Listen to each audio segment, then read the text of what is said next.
നിലകണ്ഠൻ, നമ്മളൊക്കെ കുറെ കാലം ഈ ഇടതുപക്ഷ രാഷ്ട്രീയമൊക്കെ കൈകാര്യം ചെയ്തിട്ടുള്ള ആളുകളാണ്. അന്നൊക്കെ നമ്മൾ ആദർശശാലികളായ കുറെ ആളുകളെ കണ്ടു പോന്നിരുന്നു. ഞാൻ തിരുവനന്തപുരത്ത് ജോലി ചെയ്യുമ്പോഴും മനോരമയിൽ ജോലി ചെയ്യുമ്പോഴും ഞാൻ ഇടയ്ക്കിടയ്ക്ക് പോയി കണ്ടുകൊണ്ടിരുന്ന ഒരാളാണ് ചടയൻ ഗോവിന്ദൻ. ഇങ്ങനത്തെയൊക്കെ ആളുകൾ ഉണ്ടായിരുന്ന ഒരു പ്രസ്ഥാനമാണത്. ഈ കരുവന്നൂർ ബാങ്ക് എന്ന് പറഞ്ഞതോടുകൂടി ഇത് ആ മേഖലയിൽ ഇത് അടപടലം പാർട്ടി അങ്ങ് പോയി. ഇതിപ്പോൾ ശബരിമലയിൽ 2 പ്രസിഡന്റുമാർ, അതും എന്താ പറയുക, അവതാരങ്ങളൊന്നും ഇനി വേണ്ട എന്ന് പറഞ്ഞൊരാൾ സ്വന്തമായ അവതാരങ്ങളെ കൊണ്ടൊന്ന് വാസുവിനെ അദ്ദേഹം തന്നെ നിർദ്ദേശിച്ചു പ്രസിഡന്റായിട്ട്, പത്മകുമാറിനെ പ്രസിഡന്റായിട്ട്, 2 മാർക്സിസ്റ്റ് പ്രസിഡന്റുമാര്, പിന്നെ മാർക്സിസ്റ്റുകളായ മുരാരി ബാബു, സുദേശ് കുമാർ, ഇങ്ങനെ അതിങ്ങനെ പോയി. നമ്മളിപ്പോ പത്മകുമാറിന്റെ കാര്യം നോക്കുകയാണെങ്കിൽ പത്മകുമാറിനെ പിടിച്ചിരിക്കുന്നത് ഫയലില് പച്ചമഷിയിൽ കൈകൊണ്ട്, പണ്ട് പാമലിൻ കേസ് അദ്ദേഹത്തിൻ്റെതായ നമ്മുടെ കൃഷ്ണകുമാറിന്റെ സഹോദരൻ പത്മകുമാർ ഇതുപോലൊരു പ്രത്യേക മഷിയിലാണ് ഫയൽ എഴുതുക എന്നൊക്കെ ഞാൻ ആ കാലത്ത് കേട്ടിട്ടുണ്ട്. ഇത് ഇയാൾ ഈ മിനിറ്റ്സിൽ വരുത്തിയിരിക്കുകയാണ്. ആ യോഗത്തിൽ പങ്കെടുത്ത ആളുകൾ അറിയാതെ മിനിറ്റ്സ് ഒക്കെ തിരുത്തിയിരിക്കുന്നു. ഇയാളുടെ കൈപ്പടയിൽ എഴുതി ചേർത്തിരിക്കുന്നു. സ്വർണം മാറ്റി ചെമ്പാക്കിയിരിക്കുന്നു. ഉണ്ണികൃഷ്ണൻ പോറ്റി, ഞാൻ അറിഞ്ഞത് ഇയാള് ബംഗളൂരുവിൽ ഉണ്ണികൃഷ്ണൻ പോറ്റി മിഡിൽമാനായിട്ട് നിന്നുകൊണ്ട് സ്ഥലങ്ങളും വാങ്ങിക്കൂട്ടിയിട്ടുണ്ടെന്നൊക്കെയാണ് അന്വേഷകർക്ക് വിവരം കിട്ടിയതായിട്ട് ഞാൻ മനസ്സിലാക്കുന്നത്. ഇയാളുടെ തന്നെ ചരിത്രം നോക്കിയാൽ പത്മകുമാർ MLA ആയതിന്റെ പിന്നാലെ ചെറിയ പ്രായത്തിൽ ഏരിയ സെക്രട്ടറി ഒക്കെ ആയിട്ടുണ്ട്, ജില്ലാ സെക്രട്ടറി ആയിട്ടുണ്ട്, പാർട്ടിയിലെ പ്രധാനപ്പെട്ട പൊസിഷനിലൊക്കെ വന്നു.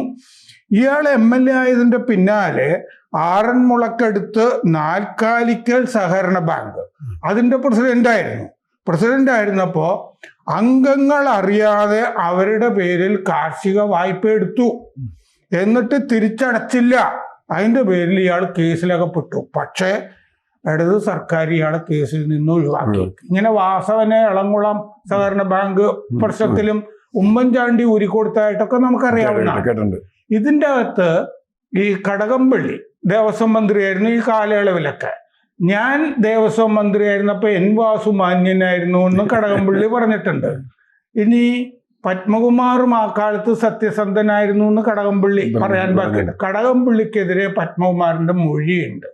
ഇതിനും പുറമെ പത്മകുമാർ പറഞ്ഞിട്ടുണ്ട് ഇതിൻ്റെയൊക്കെ പിന്നിൽ നാം ദൈവമായി കരുതിയിരുന്ന ഒരാളാണെന്ന്. ആ ദൈവം, അതായത് അയ്യപ്പനെ ദൈവമായിട്ട് പത്മകുമാർ കരുതിയിരുന്നില്ല. അപ്പൊ പത്മകുമാർ ദൈവമായി കരുതിയിരുന്ന ആൾ ഇതിന് അകത്താവുമോ? അതാരായിരിക്കും? ഞാനതിന് മുമ്പ് ഇന്നത്തെ ഒരു ദിവസം ഈ നവംബർ 21 എൻ്റെ വിവാഹ വാർഷികമാണ്. അതിലൊരു പ്രത്യേകതയില്ല. ഭാര്യ ഒരു സ്ഥലത്താണ്, ഞാൻ വേറെ സ്ഥലത്താണ്. പക്ഷെ അതിനേക്കാൾ പ്രധാനം ഇന്ന് ഞാൻ അതിൻ്റെ ഫോട്ടോ എടുത്ത് നോക്കി. ആ വിവാഹത്തിനുള്ള മുഖ്യ അതിഥിയായിരുന്ന സഖാവ് EMS ആണ്, TDM ഹാളിൽ. അദ്ദേഹത്തിൻ്റെ ഭാര്യ പ്രത്യേക താല്പര്യമെടുത്ത് എൻ്റെ കല്യാണത്തിന് വെളിയിൽ നിന്ന് വരണം എന്ന് പറഞ്ഞു. ഒരുപാട് സഖാക്കളുണ്ടായിരുന്നു. ഇപ്പോഴത്തെ സഖാക്കളും ജീവിച്ചിരിക്കുന്നവരല്ല.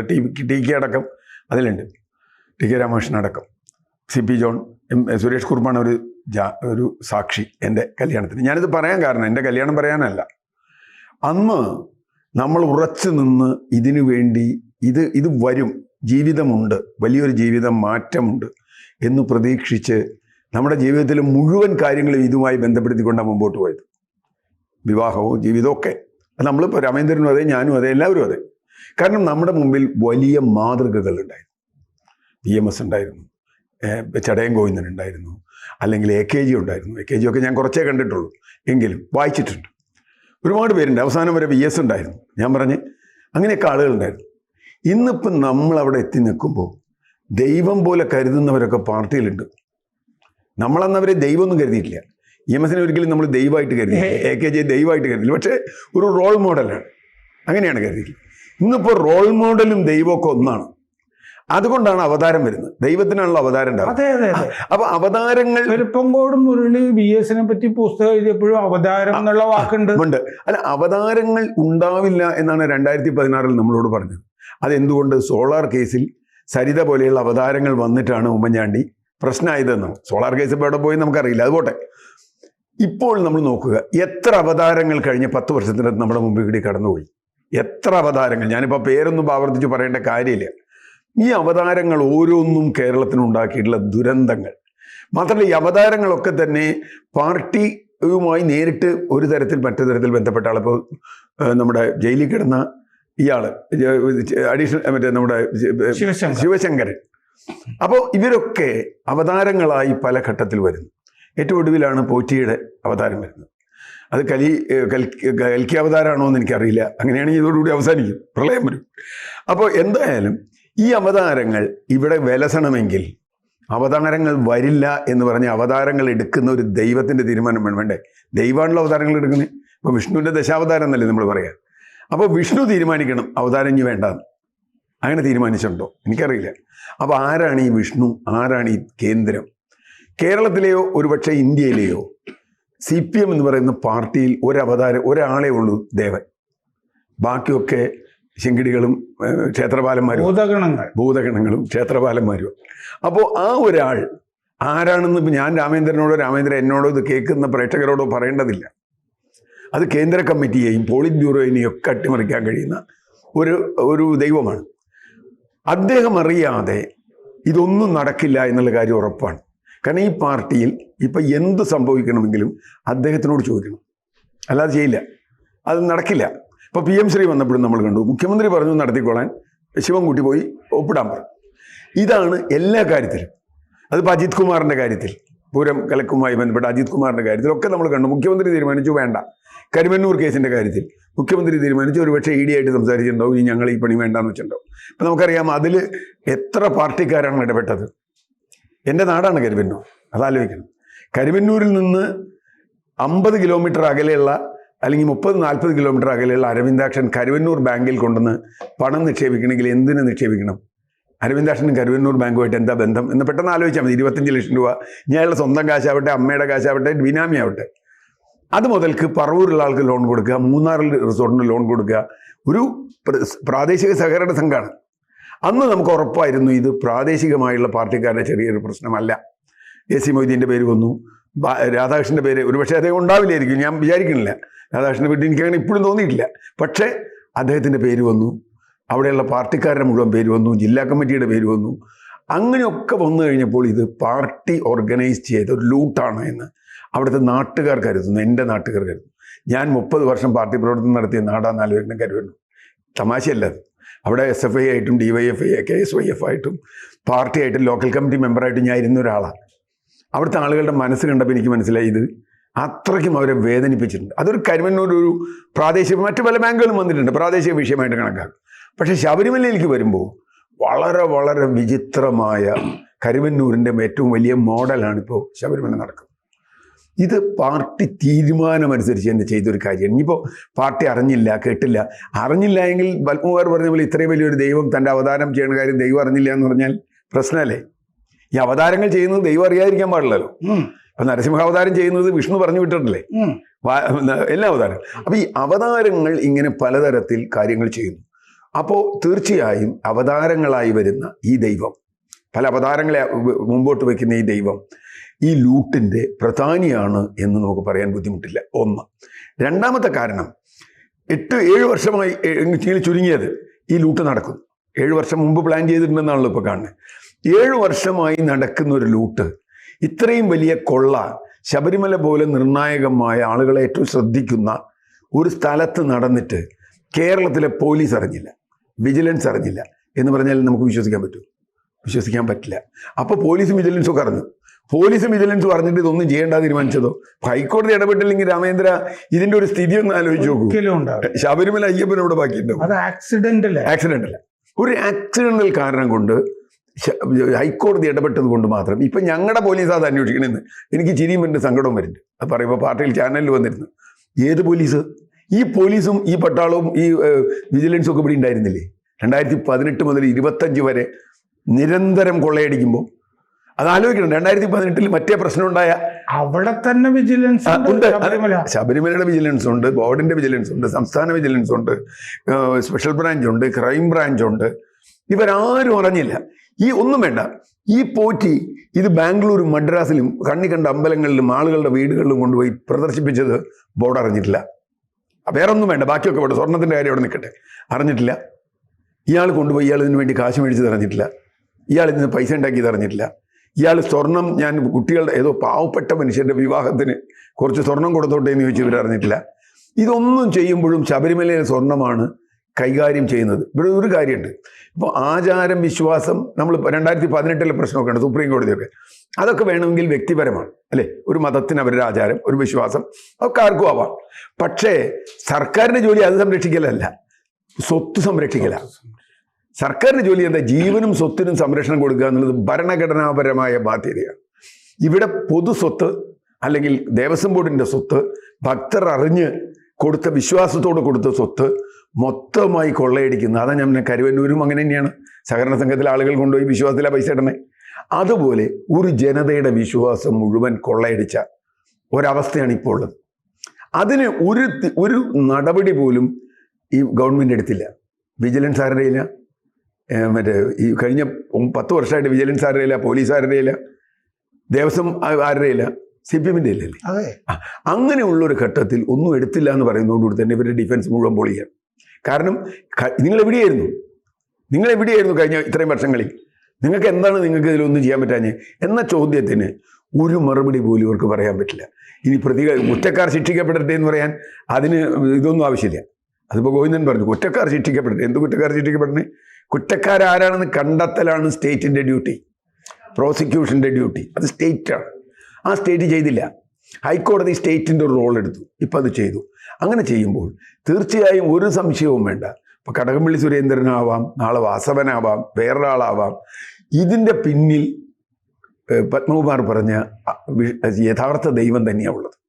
ആ ദൈവം അറിയാതെ ഇവിടെ ഒരു ഇല പോലും അനങ്ങുന്നില്ല എന്ന് ഖുറാനിൽ പറയുന്നുണ്ട്. ഞാൻ നിങ്ങളോട് രഹസ്യം പറയുമ്പോൾ മൂന്നാമതൊരാൾ കേൾക്കുന്നു എന്നാണ് ഖുറാൻ പറയുന്നത്. അത് തന്നെയാണ് ഇവിടെ അങ്ങനെ തന്നെയാണ്. ഈ പാർട്ടിക്കകത്ത് എന്തു സംഭവിക്കണമെങ്കിലും ഇതറിയണം. ആളറിയാതെ, ആ ദൈവം അറിയാതെ നടക്കില്ല. അതുകൊണ്ട് ഇതിൻ്റെ ഇനി എന്തൊക്കെ ന്യായം പറഞ്ഞാൽ, ഇപ്പോൾ പെൻഷൻ കൊടുക്കണമെന്നോ പറഞ്ഞാൽ എനിക്ക് ഇന്ന് പെൻഷൻ കൊടുക്കുന്ന ആൾക്കായിട്ട് ചിരിയാ വന്നത്. ഇത്രയും വലിയ കൊള്ള ഞാൻ എഴുതിയിട്ട് കായംകുളം കൊച്ചുണ്ണിയും ചിലപ്പോൾ ചില ആളുകൾക്ക് ചില സാധനം കൊടുക്കാറുണ്ട്. അങ്ങനെയുണ്ട്. ദാവൂദ് ഇബ്രാഹിമിനെ പറ്റി അങ്ങനെ കേട്ടിട്ടുണ്ട്. അദ്ദേഹം കോളനിയിൽ പോയി ആളുകൾക്ക് പൈസ കൊടുക്കും. അയാൾ ഇന്ത്യ രാജ്യത്തെ കൊള്ളയടിക്കും, അല്ലെങ്കിൽ കള്ളക്കടത്ത് നടത്തും, എന്നിട്ട് പാവപ്പെട്ടവർക്ക് കൊടുക്കും. അയാൾ ഹീറോ ആവുന്ന അങ്ങനെ ഒരു സംഗതി ഉണ്ടല്ലോ. ആ പോലെ ഇവിടെ നിങ്ങൾ പെൻഷൻ കൊടുക്കുകയോ വേറെ എന്തെങ്കിലും കൊടുക്കുകയോ, അത് വല്ലപ്പോഴും കൊടുക്കണമെന്നാലും കൊടുക്കുകയോ ചെയ്തിട്ട് ഞാനിതാ നിങ്ങൾക്കെല്ലാം നല്ല മനുഷ്യനായിരിക്കുന്നു എന്ന് പറഞ്ഞാൽ, ഞാൻ വിശ്വാസികളുടെ അല്ലാത്തവർ പോലും, ഒരു വിശ്വാസിക്ക് ശബരിമല സ്വത്ത് എത്രയെന്ന് ഞാൻ പറയേണ്ട കാര്യമല്ലേ. 50 വർഷം ശബരിമല പോയ ആളാണ് എൻ്റെ അച്ഛൻ. ഞാൻ ഒരു പ്രാവശ്യം പോയിട്ടുള്ളൂ. എൻ്റെ വിശ്വാസം വേറെയാണ്. പക്ഷേ ഒരു വിശ്വാസിയെ സംബന്ധിച്ചിടത്തോളം എത്രത്തോളം ബാധിക്കുമെന്ന് ഞാനിപ്പോൾ പറയുന്നില്ല, അത് അവർക്കറിയാം. ഞാനൊരു വിശ്വാസി അല്ലെങ്കിൽ പോലും എന്നെ എത്ര ബാധിക്കുമത്? കാരണം ഈ രാജ്യത്ത് ഏത് പൊതുസമ്പത്തൊക്കെയാണ് പോയിട്ടുള്ളതെന്ന് ആർക്കറിയാം. ഇത്രയും സെൻസിറ്റീവായൊരു സാധനം പോകണമെങ്കിൽ ആളുകളറിയാത്ത ട്രഷറിയിൽ നിന്ന് എന്തൊക്കെ പോയിട്ടുണ്ടാവും, എന്തൊക്കെ പോയി. ഇപ്പോൾ നമ്മൾ മുമ്പ് ഇത് കേട്ടില്ലേ, ഈ ദുരിതാശ്വാസ ഫണ്ട് കൊള്ളയെ പറ്റി കേട്ടില്ലേ? ആളുകൾ അറിഞ്ഞു കൊടുത്ത ദുരിതാശ്വാസ ഫണ്ട് എങ്ങനെയൊക്കെ കൊള്ളയടിച്ചു. ഈ ഞാൻ ജീവിക്കുന്ന തൃക്കാക്കരയിൽ അതിൻ്റെ ഉദാഹരണമുണ്ട്. കൊള്ളയടിച്ചതിൻ്റെ ഒരു പ്രശ്നമില്ല. 50 ലക്ഷം രൂപ കൊണ്ടുപോയിട്ട് അവനൊരു സസ്പെൻഷൻ കിട്ടിയ എന്താ കുഴപ്പം? 50 ലക്ഷം കിട്ടിയാൽ ഒരു മാസം സസ്പെൻഷൻ, എനിക്കൊരു വിരോധമില്ല. അത് കഴിഞ്ഞാൽ അവൻ ആരും അറിയാതെ ജോലി കയറും, അല്ലെങ്കിൽ ഒരു ട്രൈബ്യൂണൽ വിധി മേടിച്ച് ജോലി കയറും. ഈ കോടതിയുടെ മേൽനോട്ടത്തിലാണല്ലോ ഈ ശബരിമല അന്വേഷണം. ഇപ്പോൾ കടകംപള്ളിയുടെ പേരും ഒക്കെ പത്മകുമാറിന്റെ മൊഴിയിൽ വന്നിട്ടുണ്ട്. കടകംപള്ളി അറസ്റ്റിലേക്ക് നീങ്ങും എന്ന് വിചാരിക്കും. കാരണം കടകംപള്ളിയെ നേരത്തെ തന്നെ ഈ ദൈവം തള്ളിക്കളഞ്ഞ ഒരാളാണ്. അദ്ദേഹത്തിന് വലിയ സ്ഥാനങ്ങളൊന്നും ഇല്ല. ഈ ദൈവം പിടിക്കപ്പെടാൻ വല്ല സാധ്യതയുണ്ടോ? ദൈവം പിടിക്കപ്പെടാനുള്ള സാധ്യത ഞാൻ കുറച്ച് റിമോട്ടായിട്ടാണ് കാണുന്നത്. അതിന് കാരണം എന്താ വെച്ചാൽ പറയാൻ പറ്റില്ല. ഹൈക്കോടതി എത്രത്തോളം പോകും നമുക്കറിയില്ല. കാരണം ഇതൊരു രാഷ്ട്രീയ തീരുമാനമാണ്. രാഷ്ട്രീയ തീരുമാനം ശരിയായിരുന്നു തെറ്റായിരുന്നു തീരുമാനിക്കാൻ കോടതിക്ക് അധികാരമില്ല. ഇപ്പോൾ ഉദാഹരണത്തിന് കടകംപള്ളിയോട് പറയണം അതാ പോറ്റിക്ക് കൊടുത്തേക്ക് എന്ന് മുഖ്യമന്ത്രി പറഞ്ഞിട്ടുണ്ടെങ്കിൽ പോലും, രേഖാമൂലമില്ലെങ്കിൽ, കടകംപള്ളി മുഖ്യമന്ത്രി പറഞ്ഞിട്ടാണ് ഞാൻ ചെയ്തതെന്ന് പറഞ്ഞാൽ പോലും ക്രിമിനൽ കേസിൽ പ്രതിയാവില്ല. ക്രിമിനൽ കേസിൽ ഞാൻ നിയമപരമായിട്ടുള്ള കാര്യം, ക്രിമിനൽ കേസിൽ പ്രതിയാവില്ല. പക്ഷേ അത് ക്രിമിനൽ കേസ് അല്ലല്ലോ. രാഷ്ട്രീയ നേതാവ് നേരിടുന്ന ഏറ്റവും വലിയ പ്രശ്നം ക്രിമിനൽ കേസ് അല്ലല്ലോ. ഇപ്പം എല്ലാവരും പേരിൽ എത്ര ക്രിമിനൽ കേസുണ്ട്? അത് സമരത്തിന് പോയതോ അല്ലെങ്കിൽ റോഡ് ഉപരോധം നടത്തിയതോ അല്ലെങ്കിൽ ചിലപ്പോൾ പോലീസുകാരോട് തല്ലി കയറിയതോ ഒക്കെ ഉണ്ടാവും. അതല്ലല്ലോ ഇത്. ഇവിടെ ഒരു ക്രിമിനൽ കേസ്, ഒരു FIR ഈ പറഞ്ഞ ആൾ ദൈവത്തിൻ്റെ പേരിലിടാൻ ഇപ്പോൾ പറ്റില്ല. കാരണം കടകംപള്ളി പറഞ്ഞാൽ തന്നെ എങ്ങനെ പറ്റും? കാരണം കടകംപള്ളി പറഞ്ഞാൽ കടകംപള്ളിക്ക് പറഞ്ഞു. നിങ്ങൾ എന്തിനാ കേട്ടെ? നിങ്ങളുടെ ദേവസ്വം മന്ത്രി എന്നുള്ള നിലയ്ക്ക് നിങ്ങളത് കേൾക്കേണ്ട കാര്യമില്ല. അല്ലെങ്കിൽ എഴുതി കൊടുത്തിരിക്കണം. എൻ്റെ മുമ്പിൽ ദേവസ്വത്തിന്റെ ഫയലൊന്നും വന്നിട്ടില്ല എന്ന് കടകംപള്ളി പറഞ്ഞു. അല്ല, പക്ഷെ ഇന്നിപ്പോ പത്മകുമാറിന്റെ മറ്റേ റിമാൻഡ് റിപ്പോർട്ട് വളരെ ക്ലിയർ ആണ്. ഇങ്ങനെ ഒരു സംശയം വന്നു, ബാക്കിയുള്ളവർ എതിർത്തു, അങ്ങനെ വന്നപ്പോൾ താഴേക്ക് വിട്ടു, താഴെ നിന്ന് മുകളിലേക്ക് വന്നു, എന്നിട്ട് ഗവൺമെന്റിനെ അറിയിച്ചു എന്ന് തന്നെയാണ് കടകംപള്ളി പറഞ്ഞിരിക്കുന്നത്. കാരണം എൻ്റെ നിലവിൽ തീരുമാനം എടുക്കാൻ പറ്റില്ല, ഗവൺമെന്റിനെ അറിയിച്ചു. അപ്പൊ ആദ്യം പത്മകുമാറിനോട് പറഞ്ഞു ഇവന് കൊടുക്കാൻ, പോറ്റിക്ക് കൊടുക്കാൻ. അത് കഴിഞ്ഞ് അവർ സമ്മതിക്കാതെ വന്നപ്പോൾ അത് വീണ്ടും കടകംപള്ളിക്ക് പോയി. കടകംപള്ളിക്ക് പോയോ അതിൻ്റെ മുകളിലേക്ക് പോയോ എന്നറിയില്ല, അത് കടകംപള്ളിയാണ് പറയട്ടെ. ഇനി അങ്ങനെ ഒരു തീരുമാനം എടുത്തിട്ടുണ്ടെങ്കിൽ, പക്ഷെ വേറൊരു പ്രശ്നമുണ്ട് ഇതിൽ. ഒരു മന്ത്രിസഭയിൽ ഒരു മന്ത്രി തീരുമാനിച്ചാൽ കൂട്ടുത്തരവാദിത്ത പ്രകാരം എല്ലാ മന്ത്രിമാർക്കും ബാധകം. അതാണ് നമ്മുടെ ക്യാബിനറ്റ് സമ്പ്രദായത്തിൻ്റെ പ്രത്യേകത. മുഖ്യമന്ത്രി തീരുമാനിച്ച പോലെ തന്നെയാണ് ഒരു മന്ത്രി തീരുമാനിച്ചാൽ. അതുകൊണ്ടാണല്ലോ PM ശ്രീയിൽ ശിവൻകുട്ടി തീരുമാനിച്ചു എന്ന് പറഞ്ഞപ്പോൾ അതിന് പ്രശ്നം വന്നത്. അതുകൊണ്ട് ധാർമ്മികമായി എപ്പോഴേ ഉണ്ട്. ധാർമ്മികമായ ഒരു കാര്യം ഈ ദൈവത്തിനോട് പറഞ്ഞു, ദൈവങ്ങൾക്ക് ധാർമ്മികതയില്ല വേണമെങ്കിൽ നമുക്ക് പറയാമല്ലോ, അതവരൊക്കെ എബോവ് ആണ്. പക്ഷേ രാഷ്ട്രീയമായി CPM തീരുമാനിച്ച് CPMൻ്റെ ഉന്നത നേതൃത്വത്തിൻ്റെ അറിവോടും സമ്മതത്തോടും ആശീർവാദത്തോടും കൂടിയാണ് 6 വർഷം 7 വർഷമായിട്ട് അവിടെ കൊള്ള നടക്കുന്നത് എന്നുണ്ടെങ്കിൽ അത് വലിയൊരു രാഷ്ട്രീയ ചതി കേരളത്തോട് ചെയ്തിട്ടുണ്ടെന്ന് തന്നെയാണ് ഞാൻ പറഞ്ഞത്. കാരണം അല്ലെങ്കിൽ ഇവരൊക്കെ എപ്പോഴേ പിടിക്കപ്പെടുമായിരുന്നു. ഒരു വാസുവോ മുരാരി ബാബുവോ ആണ് പ്രതിയെങ്കിൽ ഒരു പക്ഷേ മുമ്പേ പിടിക്കപ്പെടുമായിരുന്നു, വളരെ മുമ്പേ പിടിക്കപ്പെടുമായിരുന്നു. കാരണം ഇത് കൊടുത്തു വിട്ടാന്ന് പിടിക്കപ്പെടുമായിരുന്നു. അതില്ലല്ലോ, ഇവർക്കൊക്കെ അറിയാം. അപ്പം അറിയാം എന്നുള്ളത് കൊണ്ട് തന്നെ ഞാൻ ഭരണത്തിലിരുന്നുകൊണ്ട് എനിക്കറിയാം ഒരു കള്ളത്തരം നടക്കുന്നു, അതെനിക്ക് വേണ്ടപ്പെട്ടവരാണ്, ആയതുകൊണ്ട് അതും കണ്ണടച്ചേക്കാം എന്ന് വിചാരിക്കുന്നത് അത് ഒരു ധാർമ്മികതയുടെയും നൈതികതയുടെയും പ്രശ്നമാണ്. അതിൽ എത്രത്തോളം ലയബിലിറ്റി, ക്രിമിനൽ ലയബിലിറ്റി കൊണ്ടുവരാൻ പറ്റുന്നുള്ളത് വലിയൊരു പ്രശ്നം. കൂടുതൽ വാർത്തകളും വിശേഷങ്ങളും നിങ്ങളിലേക്ക് എത്താൻ ABC മലയാളം സബ്സ്ക്രൈബ് ചെയ്യുക, ബെൽ ബട്ടണും അമർത്തുക.